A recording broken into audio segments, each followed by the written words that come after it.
Kim Chu at Paula Avellino aamin bago matapos ang taon. Kamakailan lang, hindi nakaligtas sa mga mapanuring mata ng mga netizens ang patuloy na pagdami ng mga larawan ni Kim at Paulo na magkasama. Mabilis na kumalat ang mga litrato ng dalawa online at agad itong pinag-usapan ng kanilang mga tagahanga.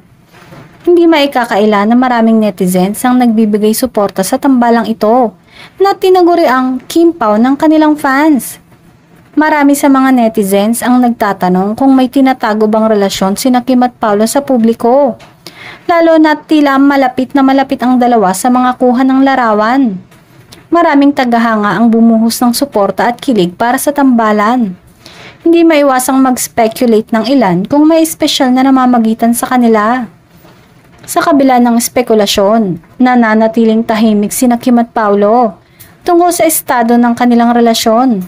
Hindi pa sila nagbibigay ng opisyal na pahayag, ngunit patuloy na nagpapakita ng suporta ang kanilang mga tagahanga para sa kanilang mga proyekto at sa kanilang pagkakaibigan. Ang tambalang Kim Pao ay mas lalo pang nagiging tanyag, lalo na sa social media kung saan bumabaha ng mga positibong komento at reaksyon mula sa kanilang mga taga-suporta. Marami ang umaasa na makikita pa ang dalawa sa mga future projects at maging mas bukas tungkol sa kanilang closeness. Bagamat walang kumpirmasyon, patuloy na sinusubaybayan ng mga netizens ang bawat galaw nila Kim at Paulo.